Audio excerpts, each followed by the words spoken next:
Well, hey there, driven woman entrepreneur, and welcome to the very first episode of 2024. If you are joining me anywhere near the date of release, January 2nd, we are in the very first week of the very first month of a brand new year. And I don't know about you, I am not a huge fan of New Year's resolutions.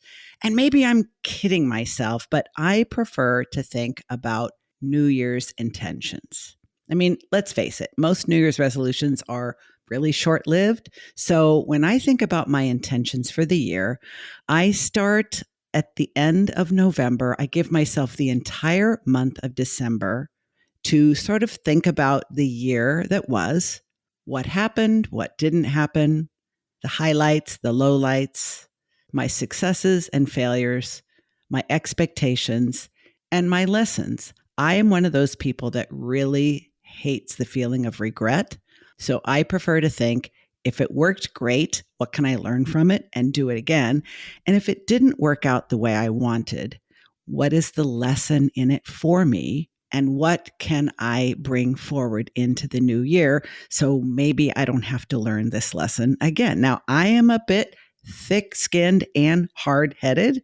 So when I look back over 2023 and I think about all the things that happened, I realize there are at least 5 uncomfortable truths that I have faced before in my business and life. And apparently, I needed to learn them all over again in 2023.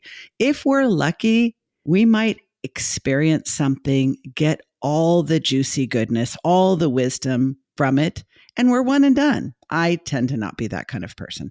I tend to need a few repeat performances, and then I'm like, now I get it. But that being said, no guarantee I won't be going through some of these again. So if I need to learn them again, then so. Hashtag no regrets. So if you're ready, in no particular order, here are the 5 uncomfortable truths that I learned again in 2023.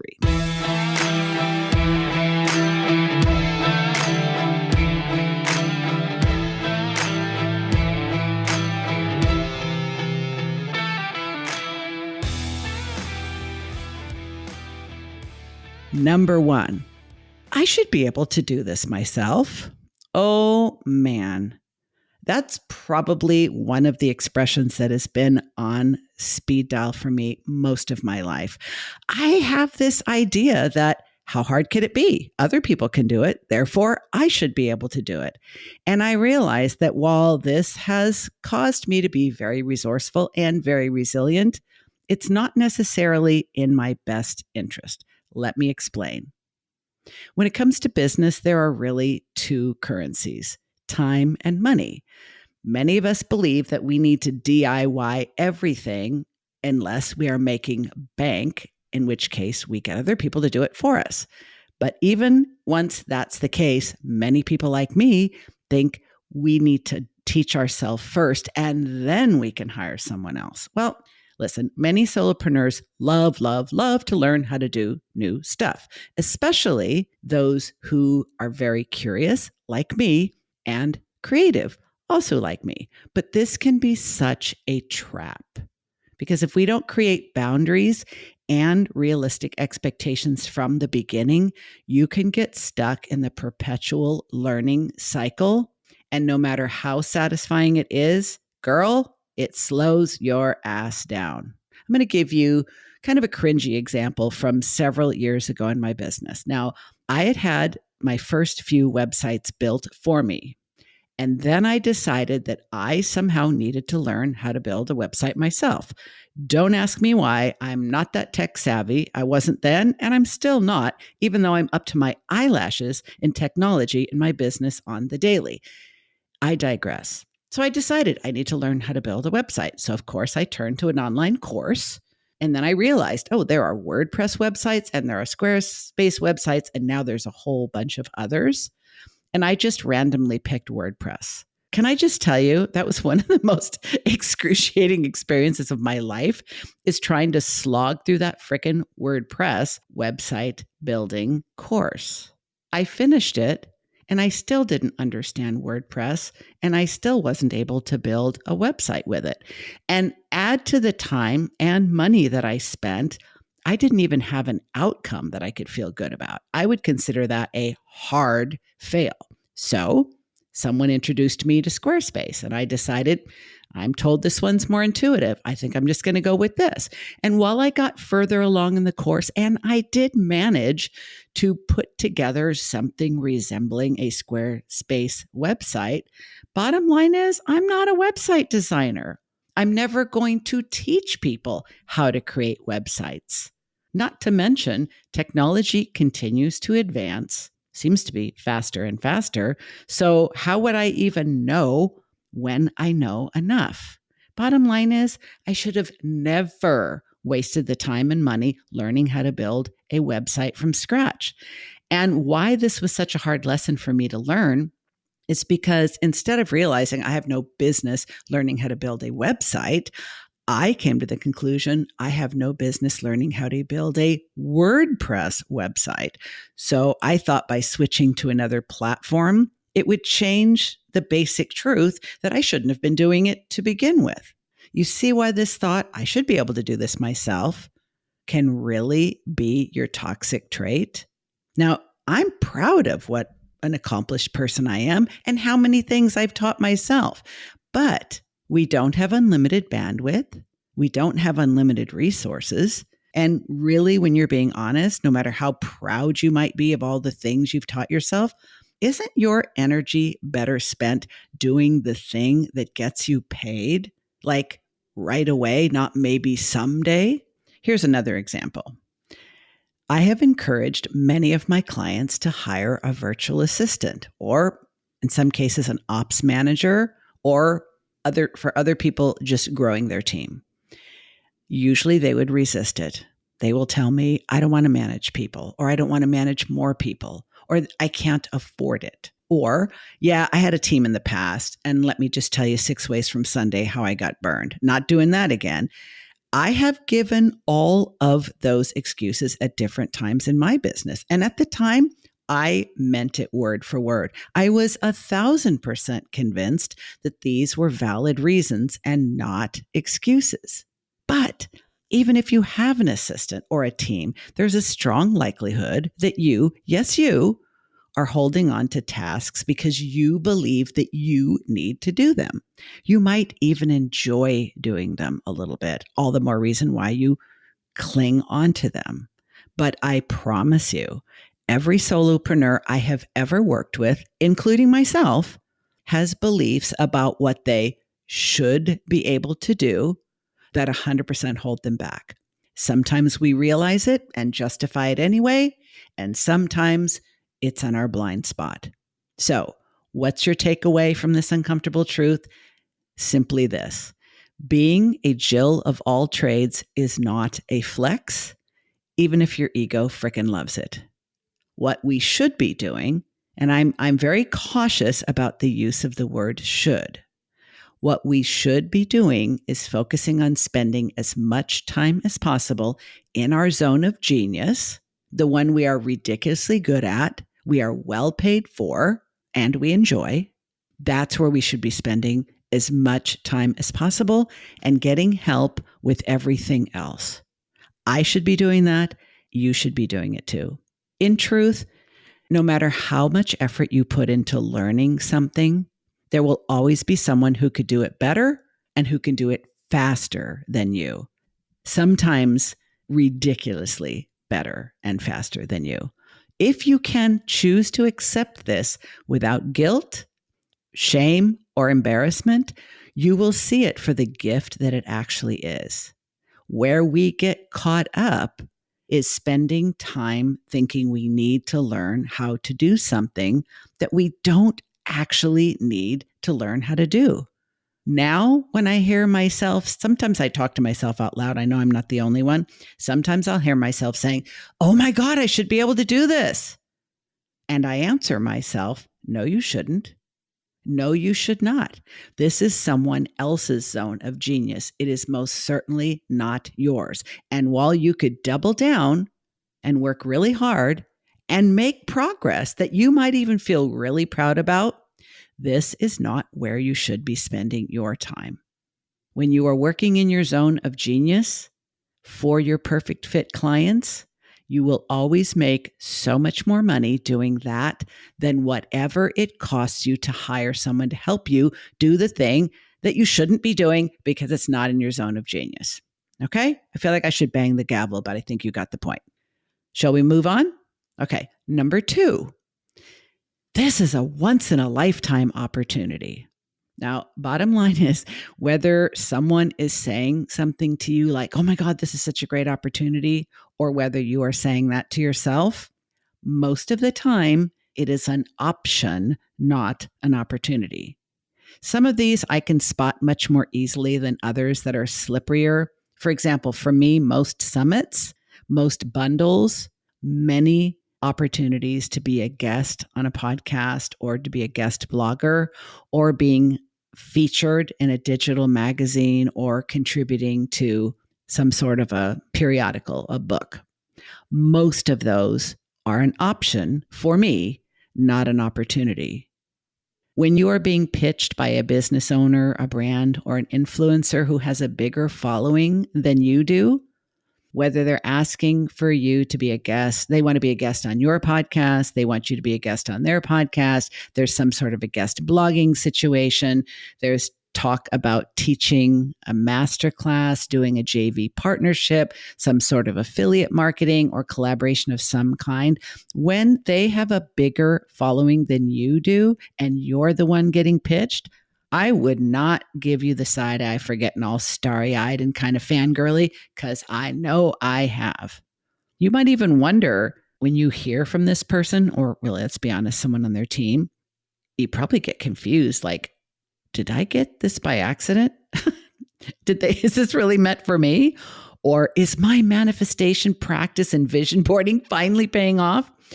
Now, call me cynical, but my rule of thumb in these scenarios is this. If they are pitching you 9 times out of 10, they stand to get more out of you saying yes than you ever will. And I know this is going to make me sound like I'm bitter and I'm cynical. It's not true. It's just that I've been at this a little while and I've been all fangirly and googly eyed and think, oh my God, this person's such a big deal and they want to be a guest on my little old podcast. Well, you learn over time. And while I'm still super idealistic and think I always will be, I'm not as naive as I used to be. I mean, listen, I'll be honest with you.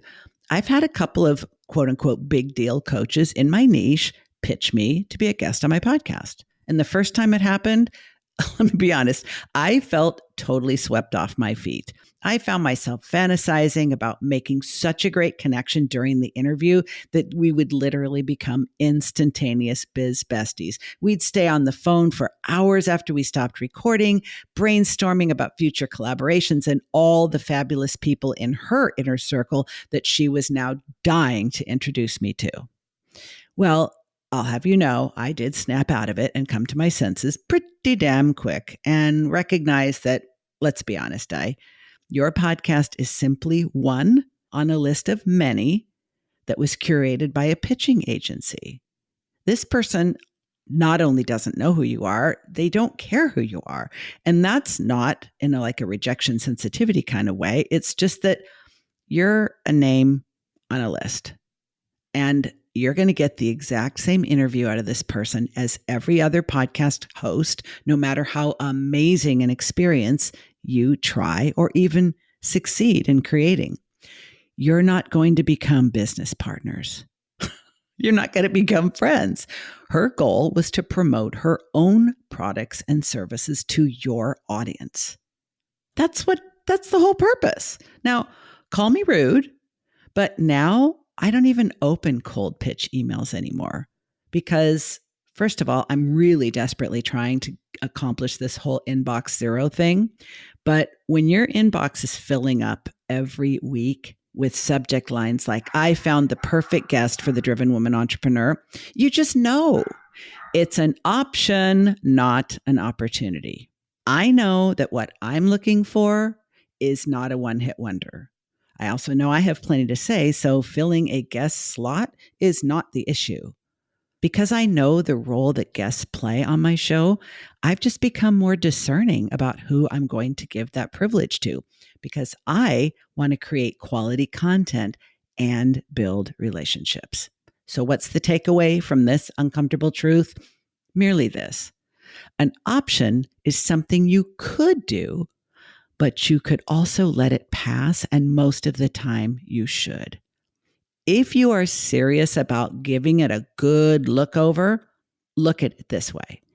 Is this option in alignment with my values, my current priorities and goals? We're talking like the next 90 days, no more than 12 months.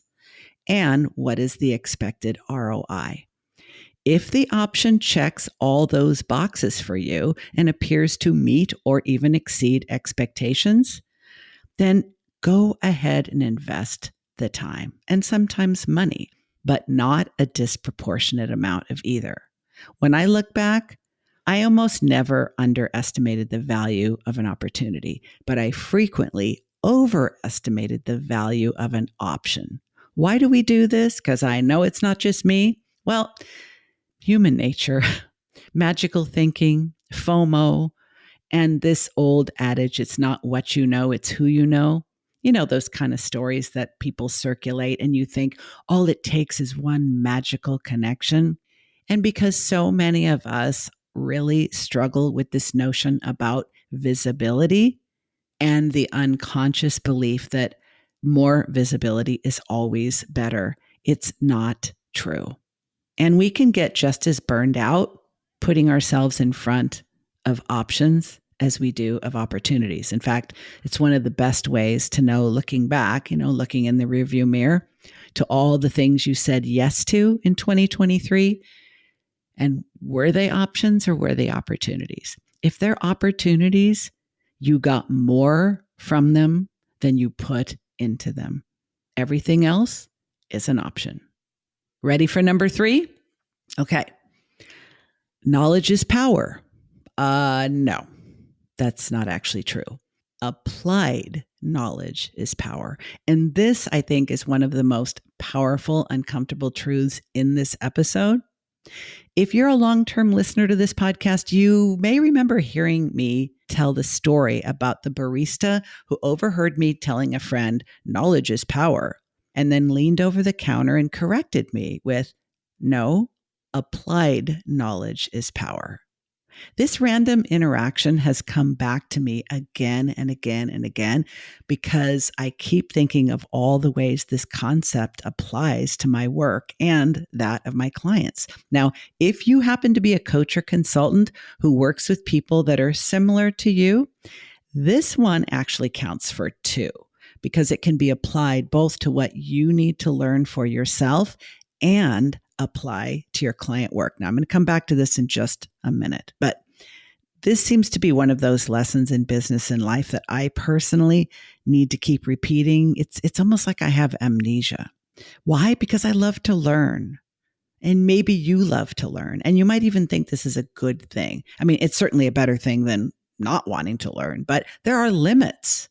There are limits to the benefits of knowledge when it comes to your business, especially if you are a solopreneur or small business owner. Now, because many of my clients love learning just as much as I do, one of the reasons they hire me is to help them determine what to include in their coaching or consulting program and what to leave out or leave for a future program or for a different kind of asset like a course, a book, a workshop, or a keynote speech.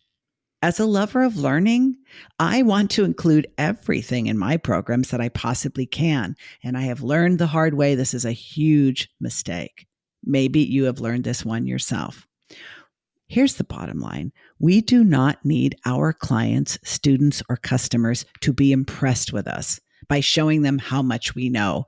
We need them to be impressed with them, and they need them to be impressed with them. If we give them more than they can deal with, they will be left feeling overwhelmed and fundamentally unsuccessful in their experience of working with us.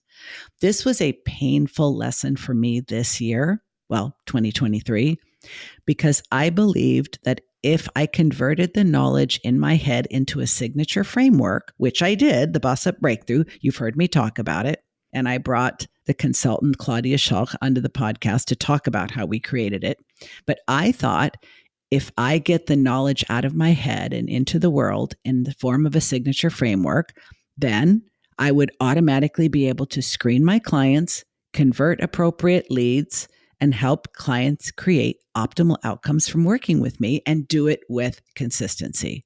Now, I have been able to do this on many levels, but I've learned that I put way too much into my signature framework. And some of my clients were not able to finish it during the length of our coaching engagement. So I now understand that I over-delivered on the guidance and support parts.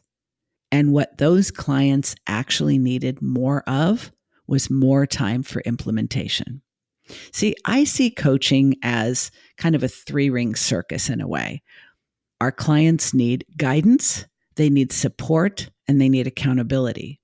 I think I went a little bit too much on the guidance and support, and I didn't go heavy enough on the accountability. So if something didn't get implemented during our time together, that meant my client had to hold themselves accountable to do it on their own. I realize now this needs to change because let's be honest, it is the applied knowledge that has the most power, not just the knowledge. So what we need to do is focus more on what we commit to learning and mastering so that we have time to apply what we learn and not just keep learning it. And for the coaches and consultants listening, what you need to do is focus on creating programs that make your clients successful by focusing in those programs on applying and implementing what they learn, not just teaching it to them. To this end, I am in the process of redesigning the Boss Up Breakthrough. I want to make it more streamlined, more simplified, and geared much more toward applied learning. So clients who work with me will have the capacity for additional learning and be able to assess it. Our coaching time together will be geared towards learning just enough to take the next step. If they want more than that, they'll have the opportunity to access it. But the focus will be on giving them as much learning as they need to implement and take the next step. This way, we are creating momentum as we go, and that momentum continues to generate more momentum. I'm looking at a variety of ways that I will be converting the Boss Up Breakthrough, which will it'll include, but not be limited to, bringing back the group program and also introducing a more entry-level offer. Now, if you want to be one of the first people to know about this, the new implementation-oriented version, and more accessible options for working with me, there is a link in the show notes that you can get on the interest list. You're not obligating yourself to anything. You're not buying anything. You're not signing up for anything. You're just letting me know, hey, I would be interested in knowing more about future opportunities, which they will be opportunities, not just options, because they will be focusing on implementation and execution. That's been the most important lesson I've learned this year, and I've learned it well. So if you're interested in that, there's a link in the show notes. I'll make it very easy for you to find. Okay, ready for number 4? This one was tough too. More is not better. Better is better. With the emergence of generative AI on the scene this past year, ChatGPT is the forerunner. Literally everybody is talking about it. Now, there are still two camps. There's one camp of people who literally want nothing to do with AI for philosophical reasons or other reasons, and a much larger group of those who literally became overnight evangelicals. I was one of those people who jumped in headfirst into that second group and became an early adopter of Capsho. Capsho is a generative AI platform designed for podcasters.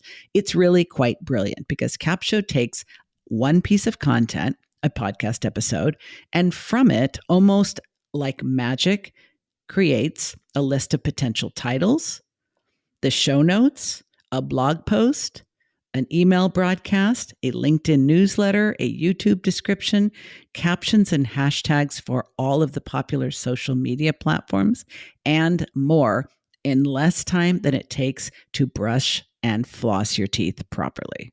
Now, the appeal is obvious, right? Because content creation is a lot of work. So having AI do the heavy lifting of repurposing your content into multiple formats basically means you, the solopreneur, don't have to do it yourself. And you also don't need to outsource or pay an assistant to do it either. You do have to pay the CapShow people, obviously. CapShow appealed to me because it was not just the AI. I mean, I could have asked ChatGPT to create all of those brand assets, but it also included a community and a very strategic content planning calendar. So I thought, hey, this leverages my time, my focus, my attention, my effort, my talent quite passively by using AI. So, was totally irresistible. However, after 6 months, I ended my CapShow membership. I did sign up for something called Cast Magic, which I purchased on an AppSumo lifetime deal. It is AI generated. It does work in a similar fashion to CapShow for my podcast. But by the time I was 7 months into the AI content creation merry-go-round, I had to admit, this is allowing me to create more content, but it is not necessarily better content. Every single piece of repurposed content had to be reviewed and revised. The titles, the headlines, the subject lines had become repetitive and boring. Now, I know I have a low tolerance for boredom, but legit, they were boring. I can easily spot a blog post or a social media caption that has been generated by AI, and I can also tell one that's organic. I mean, real people do not make excessive use of words like unlocking, uncovering, unveiling, navigating, empowering, overcoming, redefining. They just don't. So what's the takeaway here?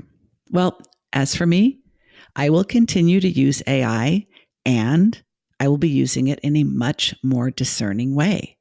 I'm not going to simply hand over all of my writing to AI like I did. So what am I doing instead? I'm experimenting. I'm experimenting with when, where, and how I will use it based on my goals and alternatives. Don't get me wrong. I love being efficient, and I love finding ways to eliminate any tedious tasks that may be necessary, but not at all rewarding. What I will no longer do is assume that more is better. I know better. More is not better. Better is better. And it's actually better for me to show up in fewer places in a more authentic, organic way that actually demonstrates how I think and what I have to offer.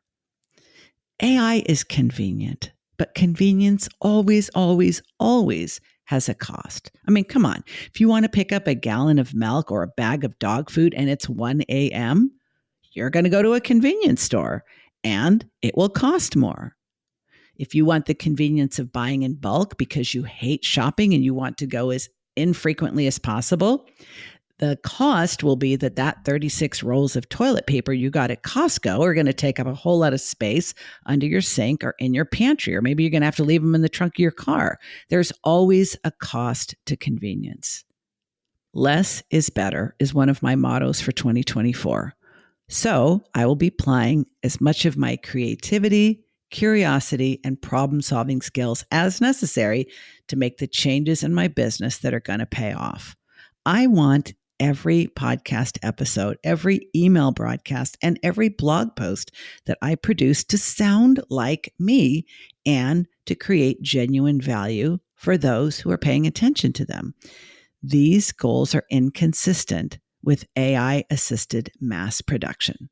It's been a good run. I enjoyed every minute of it, but I've come to the conclusion that more is not better, better is better, and I need to use AI in a more discriminating and discerning way for it to be better. So, you ready for number 5? This one was a painful lesson too, and I have a feeling I'm going to be repeating this one as well. Failing to plan equals planning to fail. I know it sounds really harsh, but hear me out. The ironic reality about solopreneurship is that most of us are able to serve our clients at a really high level in an area that we are almost incompetent at addressing in our own business. You may have heard of it called the cobbler's children dilemma, in reference to the fact that back in the day, the town shoemaker was so busy making gorgeous custom shoes for his customers that his own children were wearing shoes that they had outgrown and were worn out. We all have blind spots. We're too close to our own work, and that blind spot is often in the area of planning ahead for people like me. I am really, really good at helping my clients anticipate future needs, prioritize effort, plan for up to a year at a time, including vacations, holidays, breaks, batching their content creation, and so much more. However, when it comes to my business, I know exactly what to do. And I have about a 50% success rate when it comes to actually doing it. I'm very driven and I can produce quality work under pressure. But the main reason why I'm not as good at planning as I could be, and I frankly should be, is that I have decades of experience winging it under my belt. And that has been my default, not planning. But this past year, 2023, it reminded me that failing to plan really is planning to fail, because when you don't have a plan and the unexpected happens, you are not prepared. And because you're not prepared, it will disrupt your functioning in both business and life to a much, much greater degree. Planners understand that things don't always go the way we expect, so they incorporate buffer time into their margins. Non-planners are always surprised when shit happens, no matter how much shit has continued to happen year over year. 2023 meant I had a 4 weeks long dental fiasco that ended up in an emergency oral surgery and over $10,000 in out-of-pocket expense. Just 3 months later, I was bit by a neighbor's dog and ended up in the emergency room getting 5 stitches. 2 months after that, another dental emergency. Oh, and I had another bout of COVID. Now, obviously, none of these things could have been prevented, so planning wouldn't have made any difference, right? But stay with me. It is the fact that I didn't plan for any kind of emergency, any kind of setback, any kind of illness, or even a major inconvenience. That was the problem. Because when these incidents took place, I didn't have any buffer space. I did not have enough podcast episodes already recorded and in the can. I did not have enough email broadcasts or LinkedIn newsletters batched and done ahead of time so that I could have just focused on my recovery. And instead, I had to crank out content when I should have just been healing. What's the takeaway? Well, it is this. In 2024, I am prioritizing the following. 1, focusing on working more in my zone of genius and hiring others for the rest. I have proven to myself enough times that I can learn whatever I put my mind to. I don't need to keep proving it. 2, I am prioritizing being more discerning about what I say yes to and saying no to a whole lot more, because most options need to just stay options. We don't need to fantasize that they will do more for us than they actually will. I'm also prioritizing creating less but better content by focusing more on search engine optimization and a whole lot less on artificial intelligence. I'm redesigning my signature framework so that my clients can learn less but implement more during our work together. And I'm going to plan at least 1 quarter ahead and incorporate batching and buffering into my schedule. The reality is, shit is going to happen. It happened in 2023, and it's going to happen in 2024. That's just life. But by me being more prepared for it, by having more things planned out in advance, it will not only help my business be more strategic and more sustainable, it will also reduce my risk of burnout.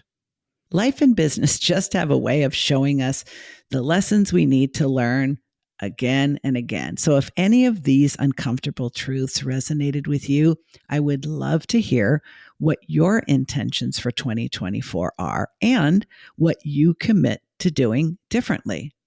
I have not asked you to leave a podcast review for quite some time.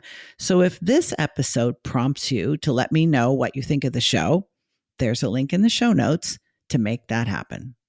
All right, that's all for now. We'll be back next week. In the meantime, stay driven.